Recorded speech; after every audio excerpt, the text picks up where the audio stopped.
কেমন আছেন বন্ধুরা সবাই? এর আগের দিন আপনাদেরকে দেখিয়েছিলাম চীনাবাদাম ও বেগুন কিভাবে একসাথে চাষ করতে হয়। আজকে আমার এই ছোট্ট খামারে আপনাদেরকে দেখাবো আমি এই 20 ফিট বাই 20 ফিট জায়গায় করলা চাষ করছি। এই যে দেখুন, করলা গাছগুলো কি সুন্দর বড় হয়ে গেছে। এগুলো লাগানোর বয়স হলো 1 মাস। তাতে অনেক লতা পাতা একদম উপরে উঠে গেছে। এই যে আমি মাচা তৈরি করেছি।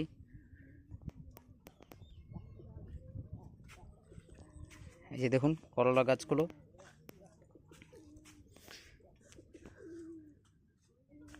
লাইন লাইন করে লাগিয়েছি এবং প্রত্যেকটা বেডে আমি মাদা তৈরি করেছি। এক একটা বেডে 5টা করে মাদা তৈরি করা হয়েছে।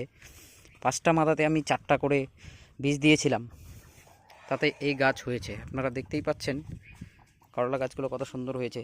কিন্তু বৃষ্টিটার জন্য আমাদের এদিকে বিগত 3-4 দিন ধরে প্রচুর বৃষ্টি হওয়ার এটা ছিল বেড একটু উঁচু ছিল।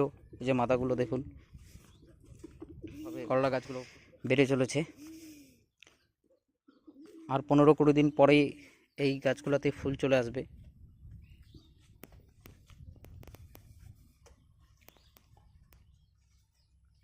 এই যে দেখুন, এদিকে শুধু আমি এই মাচাতে করলাই উঠাবো এখন। এটা হচ্ছে মানে লম্বা করলা, যেটা যেটা মোটামুটি আপনার 1 ফিটের মতো হবে সাইজে। করলাটা 1 ফিটের মতো হবে, সেই করলাটাই লাগিয়েছি। এটা একটি হাইব্রিড করলা, এটা নামধারী সিডস কোম্পানির করলা। অর্ধেকটা জমি আমি লাগিয়েছি নামধারী সিডস এবং অর্ধেকটাতে লাগিয়েছি ইস্ট ওয়েস্ট কোম্পানির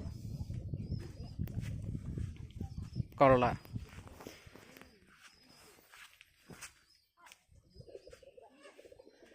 তারপরে এইদিকে চলে আসি, এদিকেও আছে করলা। এটা এদিকে লাগানো হয়েছে ইস্ট ওয়েস্ট কোম্পানির করলা। এই মাচাতে আমার করলা উঠবে। এখানে আছে এই যে, এটা হচ্ছে শশার গাছ। যে এখানেও 3টা মাদা তৈরি করেছি, 3টা মাদাতে 4টা করে বীজ দেওয়া আছে, গাছ হয়েছে। এই যেগুলা মাচায় উঠে গেছে, এগুলাতে ফুলের কুঁড়িও সম্ভবত চলে আসছে। এই যে দেখা যাচ্ছে।